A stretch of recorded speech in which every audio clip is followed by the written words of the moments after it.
There are people who seem to light up every room they enter. Their laughter is contagious.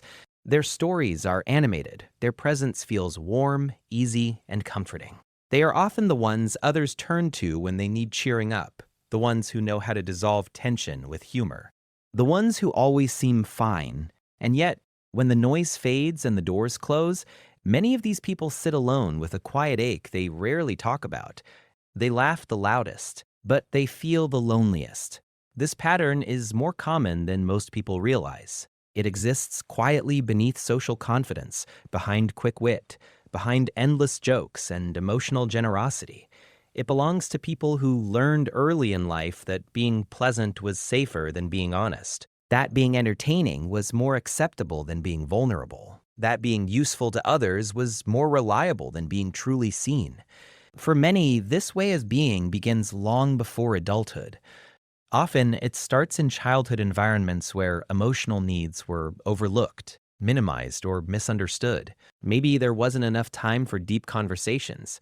Maybe sadness was brushed aside with "be strong" or "don't be dramatic."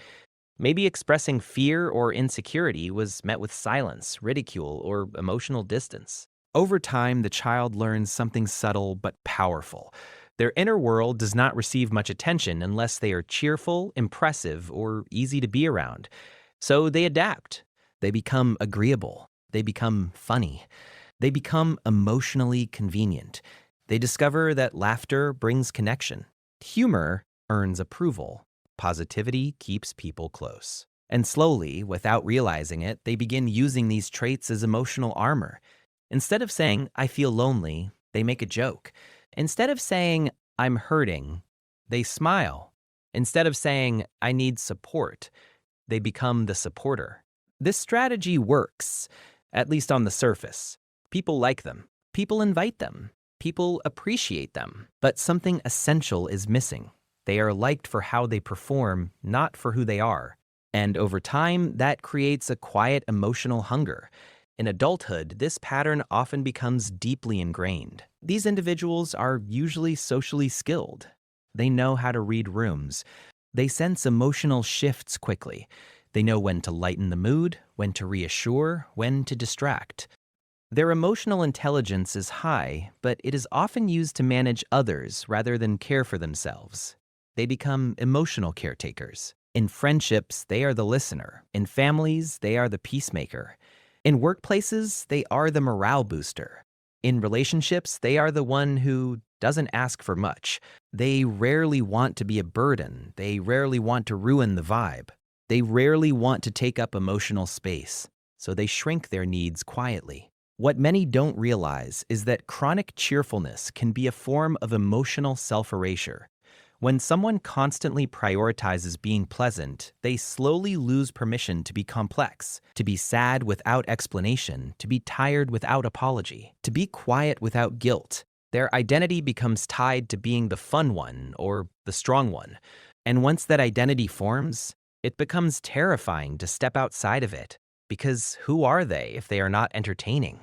Who stays if they stop performing? Who listens if they finally speak? This fear keeps the loneliness alive. Another layer of this pattern often involves emotional neglect, not necessarily through abuse, but through absence. Growing up without consistent emotional attunement teaches a child that their feelings are something to handle alone. They learn self-reliance early. They learn not to expect too much. They learn to self-soothe through distraction, humor, imagination, or achievement. By adulthood, they appear independent and resilient. Inside, they are exhausted. They learned how to survive emotionally. They were never taught how to be held. This is why many loud laughers feel strangely disconnected, even in crowded rooms. They are surrounded by people, yet emotionally unseen. Engaged in conversation, yet internally distant. Present, yet unrecognized. They are known, but not known deeply. They are appreciated, but not understood. They are loved for their energy, not for their vulnerability. And that kind of partial connection slowly starves the soul. In romantic relationships, this pattern can be especially painful. They often attract partners who enjoy their light, easygoing nature, partners who love their humor and warmth, partners who lean on their emotional strength.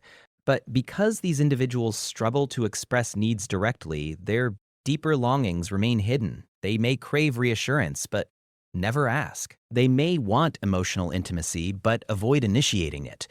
They may feel neglected, but minimize it.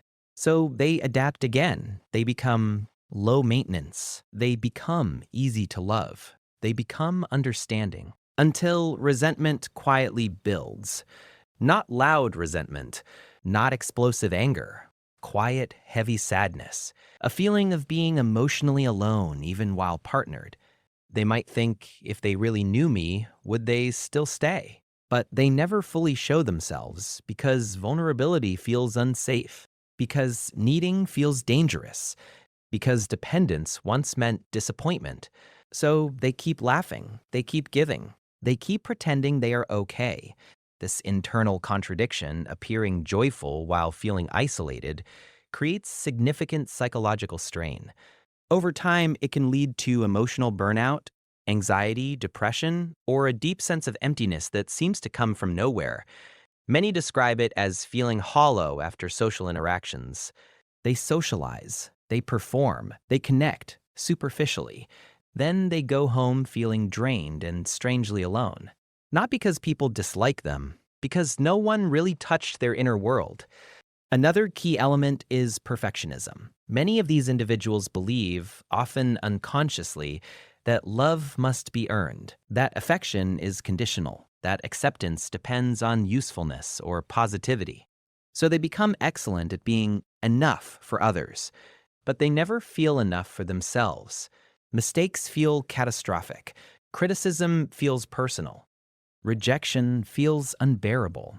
Their self-worth is tied to how well they make others feel, which is an impossible standard. You cannot emotionally regulate everyone around you and remain whole.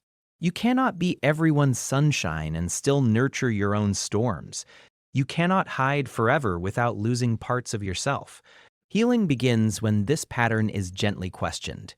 When someone starts asking, why do I feel uncomfortable being honest about my sadness? Why do I joke when I want to cry? Why do I support everyone but hesitate to ask for help?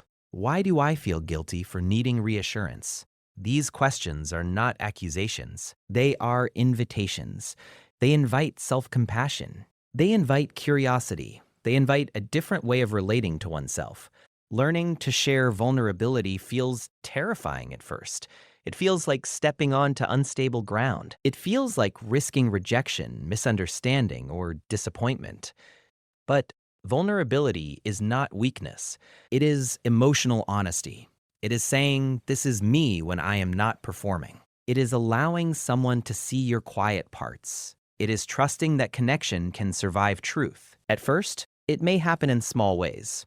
Admitting you're tired, saying you're overwhelmed, asking for reassurance, letting a joke fall silent. Each small act builds emotional courage. Each honest moment weakens the old armor. Another crucial part of healing is learning that your value is not tied to your emotional labor. You are not lovable because you are funny. You are not worthy because you are helpful. You are not important because you make others comfortable. You are valuable because you exist, because you feel, because you matter.